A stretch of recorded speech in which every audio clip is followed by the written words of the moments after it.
नौजवानों के अंदर हार्ट अटैक क्यों होता है, कार्डियक अरेस्ट क्या है, सिगरेट पीने से भी क्या हार्ट अटैक होता है, सप्लीमेंट्स लेने से भी क्या कार्डियक अरेस्ट होता है, और सबसे इम्पोर्टेंट दोस्तों ये जानकारी आपको देनी है कि 14 फरवरी के रोज़ नारायणा हॉस्पिटल कटरा में एक फ्री मेडिकल कैंप होने जा रहा है हार्ट के पेशेंट्स के लिए।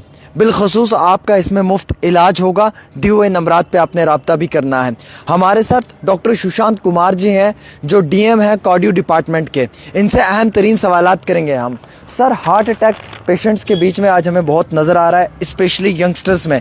तो यंगस्टर्स में हार्ट अटैक क्यों हो रहा है सर? पहला तो मेरा ये सवाल है। और दूसरा, ये कार्डियक अरेस्ट क्या है सर? कोई भी कहीं पे भी बेहोश हो जाता है और बाद में ये बताया जाता है कि इसे कार्डियक अरेस्ट हुआ, इसकी डेथ होगी। तो ये कार्डियक अरेस्ट आज क्यों इतना ज़्यादा बढ़ते हुए नज़र आ रहा है सर? जी, सबसे पहले तो आपको नमस्कार, और आपके थ्रू जो आपके व्यूअर्स हैं उनको भी मेरी तरफ से नमस्कार सर। जैसा आपने पूछा कि हार्ट अटैक और कार्डियक अरेस्ट में डिफरेंस क्या है सर? हार्ट अटैक जो है, जैसा नाम बता रहा है कि हार्ट का काम है खून को पंप करके बाकी हिस्सों में बांटना, और उसके लिए भी खून की सप्लाई की ज़रूरत होती है। तो जब हार्ट की नस 100% बंद हो जाती है तो उसको हम हार्ट अटैक की श्रेणी में सम्मिलित करते हैं, मतलब इंक्लूड करते हैं कि वही हार्ट अटैक हो गया है। नौजवानों में क्यों हार्ट अटैक ज़्यादा हो रहा है, यंगस्टर्स में क्यों कार्डियक अरेस्ट ज़्यादा हो रहा है? आज हम देख रहे हैं 18-19 साल के बच्चे में हो रहा है, 20-22 साल के बच्चे में हो रहा है। क्या उनके खाने पीने में कमी है? क्या उनके लाइफस्टाइल में कोई दिक्कत है?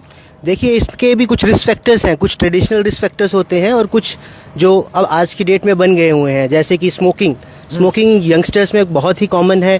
स्टार्टिंग में शौक के तौर पे की जाती है और फिर उसकी आदत पड़ जाती है, तो smoking is a bigger risk factor. उसके अलावा सीडेंट्री लाइफस्टाइल, मतलब अगर दिन भर खाली बैठे हैं, स्मोकिंग ही करते रह रहे हैं, कोई और काम शराब नहीं। पीना सर? शराब अगर मॉडरेट क्वांटिटी तक है तो ओके है, बट अगर डेली पी रहा है कोई और लगातार पी रहा है, ज़्यादा पीता है, तो वो एक रिस्क फैक्टर बन जाता है। अगर शराब हार्ट को डायरेक्टली नहीं तो इनडायरेक्टली इफेक्ट करेगी। सर, बच्चों के अंदर स्ट्रेस मैं देख रहा हूँ बहुत ज़्यादा है अपनी एजुकेशन को लेकर। पूरे दिन लाइब्रेरी में बैठे रहते हैं, शाम को घर वापस आते हैं, पेरेंट्स से बात नहीं करते। क्या ये एक स्ट्रेस भी इसका एक कारण बन सकता है? क्या इस स्ट्रेस की वजह से भी एक बच्चे की जो ज़िंदगी है उसको नुकसान पहुँच सकता है? जी बिल्कुल। स्ट्रेस जो है बहुत बड़ा रिस्क फैक्टर है। स्ट्रेस हम देख रहे हैं आजकल यंगर जनरेशन में, क्योंकि उनको ऑक्यूपेशन की या अपना काम की या बिजनेस में सेटल होने का काफ़ी ज़्यादा स्ट्रेस है। तो उसकी वजह से स्ट्रेस जो है एक बहुत बड़ा फैक्टर है, जिसकी वजह से हार्ट की जो एजिंग है वो जल्दी हो जाती है। जिस चीज़ को आज से 10 साल के बाद होना है, वो किसी स्ट्रेस अगर कोई पेशेंट या कोई इंसान ले रहा है तो उसमें वो 10 साल पहले सिम्टम्स आना स्टार्ट हो जाएंगे। सर, एंजियोग्राफी क्या होती है, एंजियोप्लास्टी क्या होती है, इसके बारे में थोड़ी सी मालूमात दें सर। ये किस एज में करवानी चाहिए और ये कब ज़रूरत पड़ती है इनकी? क्योंकि मैक्सिमम जगहों पे जो है वो पेशेंट्स को लिख दिया जाता है कि आपने ये करवानी है, तो ये कितना ज़रूरी है और अगर ना करवाई जाए तो इसका नुकसान क्या है? जी, सबसे पहले तो ये है कि एंजियोग्राफी करनी क्यों है। एंजियोग्राफी अगर किसी को छाती में भारीपन लेफ़्ट साइड में जो बाजू में जा रहा है, या चलने फिरने में उसको सांस लेने में दिक्कत परेशानी आ रही है, या फिर ईसीजी और इको में कोई दिक्कत है, या फिर एक ब्लड का टेस्ट होता है ट्रॉप, जिसे आजकल हम सब जगह देखते हैं, ट्रॉप टी, ट्रॉप आई, अगर वो पॉजिटिव आ रहा है तो एंजियोग्राफी करनी पड़ती है। जैसा आपने पूछा कि एंजियोग्राफी और एंजियोप्लास्टी में क्या डिफरेंस है, तो एंजियोग्राफी जब तक हम नहीं करेंगे तब तक हम एंजियोप्लास्टी का सोच भी नहीं सकते हैं।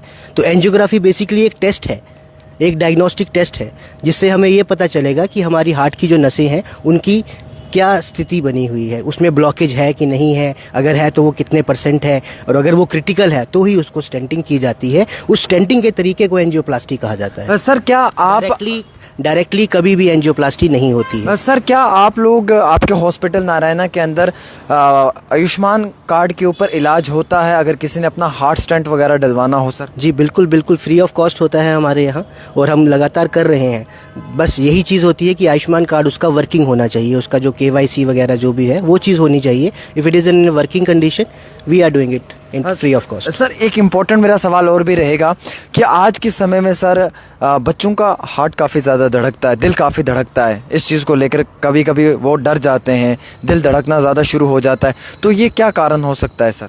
ये कि स्ट्रेस ही है इसका फैक्टर। घर से डांट पड़ जाती है, कुछ बिजनेस का है, किसी भी चीज़ का स्ट्रेस जो है, stress is a very big factor right now in the younger people. जैसे आपने मेरे से पहले पूछा था कि यंग लोगों में हार्ट अटैक क्यों हो रहा है, मैंने भी अभी रिसेंटली 24 साल के लड़के को एंजियोग्राफी की थी जिसको हार्ट अटैक हुआ था, उसको स्टेंट लगाना पड़ गया। उसका रिस्क फैक्टर था स्ट्रेस।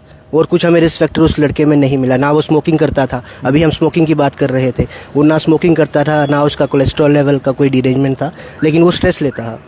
तो टेंशन से, तो उस स्ट्रेस की वजह से उसकी जो एजिंग, जो हार्ट की एजिंग है वो ज़्यादा हो गई और उसकी वजह से उसको हार्ट अटैक हो गया था। सर कोई और कारण भी हो सकता है हार्ट अटैक के इसके बिना, कुछ खाने पीने में, वैसे मैं आपको लाइफस्टाइल में बताना चाह रहा था कि 6 मेजर फैक्टर्स हैं जो हमें देखने हैं। पहला तो है कि स्मोकिंग हमें बंद ही करनी है, कम करना नहीं, बंद करना है। सेकंड है कि हमें फिजिकली एक्टिव रहना है, घूमना फिरना है। एटलीस्ट जो हमारी गाइडलाइंस या किताबें बोलती हैं वो 150 मिनट एक हफ्ते में हमें चलने के लिए बोलती हैं, चाहे हम थोड़ा तेज़ चलें या दौड़ें। 150 मिनट्स अ वीक हमें वॉक करना चाहिए। तीसरी चीज़ जो है वो है नमक का इंटेक कम रखना है, मतलब नमक ज़्यादा नहीं खाना नहीं। जितना ज़्यादा हम नमक खाएंगे उससे वो रेगुलेट करने के लिए बॉडी को मेटाबॉलिज्म बढ़ाना पड़ेगा, उससे ब्लड प्रेशर बढ़ेगा और ब्लड प्रेशर बढ़ने की वजह से इनडायरेक्टली हार्ट अटैक हो सकते हैं। उसके अलावा हमें स्ट्रेस नहीं लेना है।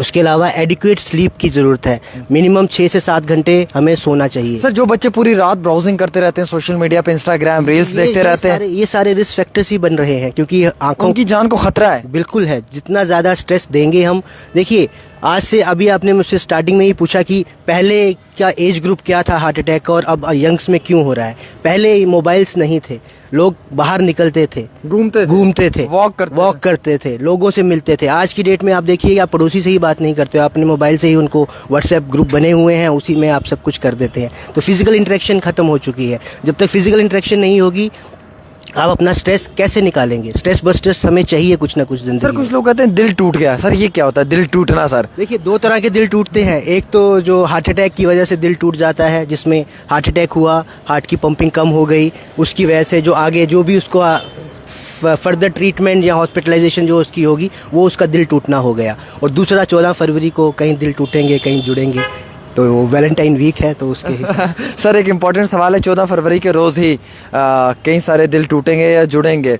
सर क्या सच में भी जुड़े? सर क्या ये दिल टूटने से भी कुछ अफेक्ट पड़ता है इंसान पे, उसकी पर्सनल लाइफ पे? पर्सनल लाइफ में फिर वही स्ट्रेस आ जाएगा। अदरवाइज अगर तो कोई सीरियस रिलेशनशिप नहीं है तो he can move on, otherwise तो। सर मैंने डेट नोट की हुई है यहाँ पे, अपने पास लिख के रखी हुई कि 14 फ़रवरी को आपका एक फ्री मेडिकल कैंप हो रहा है कटरा इसी नारायणा हॉस्पिटल में। तो इस फ्री मेडिकल कैंप में आप क्या देंगे सर, अगर आपके पास चेक करवाने के लिए कोई पेशेंट आ? जी हमने देखिए फ्राइडे 14 फरवरी को फ्री मेडिकल हेल्थ कैंप रखा है, जिसमें हम फ्री में कंसल्टेशन करेंगे और ईसीजी करेंगे और ब्लड प्रेशर चेक करेंगे।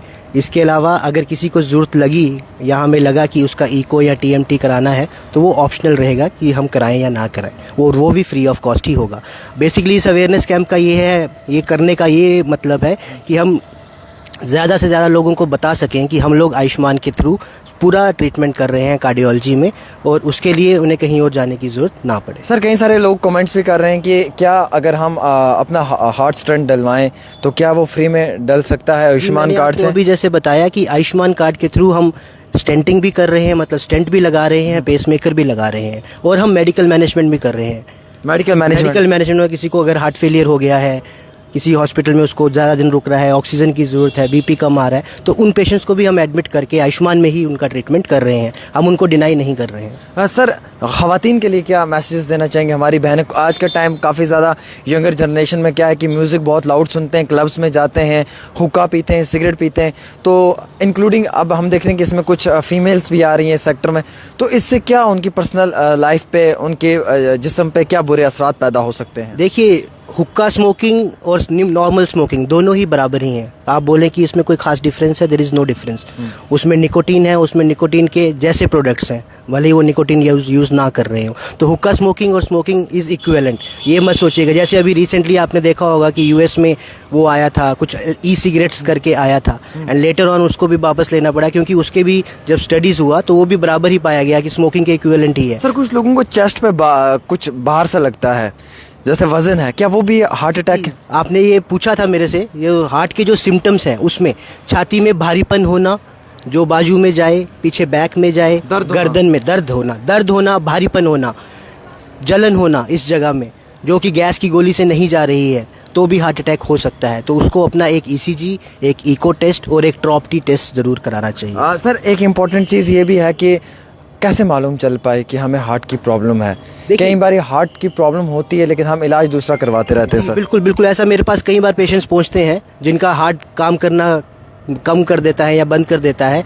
और वो चेस्ट वाले डॉक्टर को ही दिखाते रहते हैं कि भाई हमें चेस्ट की प्रॉब्लम है, चेस्ट की प्रॉब्लम है। तो इसके लिए बेसिक टेस्ट करवाने हैं आपको। सबसे पहला टेस्ट ईसीजी करवाना है। अगर किसी को छाती में दर्द या सांस लेने में दिक्कत आ रही है, या किसी को गैस बन रही है रिकरेंट जो कि गैस की गोली से नहीं जा रही है, उसको एक अपना बेसलाइन ईसीजी कराना चाहिए और एक हार्ट डॉक्टर को दिखाना चाहिए, और अकॉर्डिंगली फिर इको, ट्रॉप्टी या टीएमटी जो भी कराना हो, या एंजियोग्राफी जो भी उसका बनता है, उस हिसाब से आगे उसका ट्रीटमेंट होना चाहिए। क्योंकि अगर हम बीमारी को जब वो बन रही है उस टाइम पे नहीं पकड़ेंगे और उसका ट्रीटमेंट नहीं करेंगे तो वो लेटर ऑन आपको कॉम्प्लिकेशंस ही करेंगी, और हार्ट के मामले में कॉम्प्लिकेशन मौत है। सर हम एक रैपिड फायर आपके साथ खेलेंगे, 10 सवाल पूछेंगे और आपने इन 10 सवालों का जवाब बहुत जल्दी हमें देना होगा, with in seconds.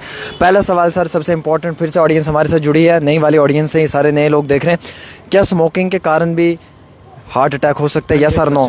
Yes, 100%। Sir दूसरा इंपॉर्टेंट सवाल यह है कि स्ट्रेस भी इसका कारण हो सकता है? बिल्कुल यस। और तीसरा इंपॉर्टेंट सर सवाल यह है कि यंगस्टर को किस तरीके से अपना स्ट्रेस रिलीज करना चाहिए? देखिए, स्ट्रेस बस्टर्स यूज़ करने पड़ेंगे। किसी को सॉन्ग सुनने का पसंद है वो सॉन्ग सुने, किसी को राइटिंग का है, बुक्स पढ़ना है, किसी को खेल कूद में है, एक्स्ट्रा करिकुलर एक्टिविटीज़। अपने आप को ऑक्यूपाइड रखें। दिमाग को खुला छोड़ेंगे तो वो टेंशन लेगा। दिमाग को ऑक्यूपाइड रखिए, you will be little bit less stressed.